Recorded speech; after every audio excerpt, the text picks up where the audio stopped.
The budget did pass the House. However, 20 Republican lawmakers voted against it, and 11 of them come from high-tax blue states.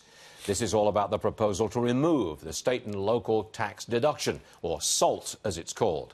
One of those lawmakers who voted no, Claudia Tenney, Republican from New York, frequent guest on this program, and she joins us now by phone. Claudia, welcome back to the program. It's good to hear from you again, but my question is very simple. Do we have to get rid of this whole idea of ending the deduction for state and local taxes? Is that the only way we're going to get a tax cut deal go through?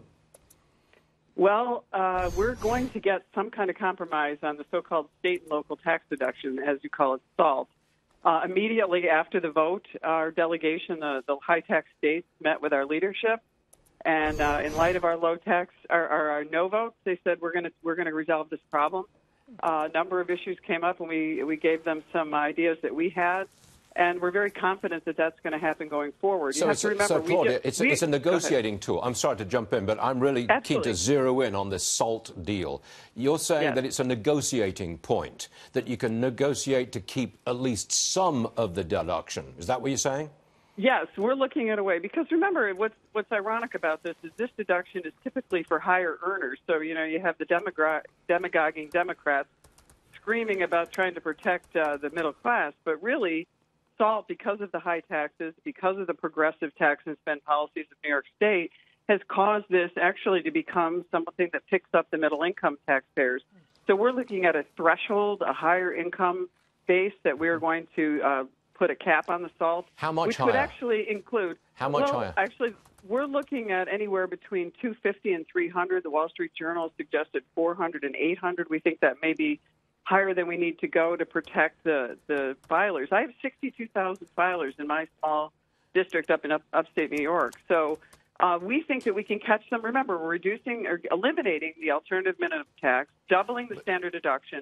So we'll be picking up middle-income taxpayers and giving them relief there. But wait a second. There are a number of taxpayers that make... So if you make more than $400,000 a year, to use your example, if you make more than 400 grand, you then lose the deduction for state and local taxes? Because if that's the case, then upper-income people are going to pay a whole lot more than they're paying already, and you don't get much stimulus for the economy.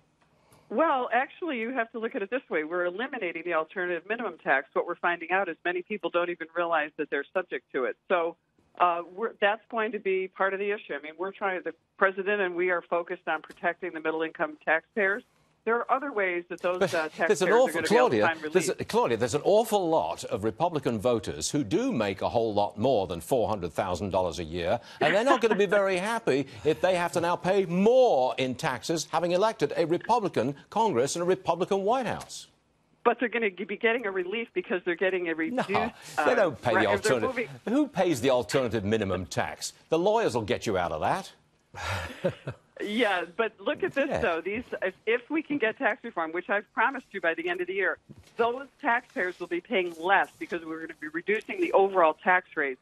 Many of them own businesses. We're going to be substantially reducing the pass-through income and the business rates. So those are going to be huge growth indicators, and that's going to be a huge benefit to my taxpayers who are earning over that amount of money. Okay, so, Claudia, I'll do you a deal. You come down to the studios in New York and we'll talk about this. Okay? we'll have a little chat.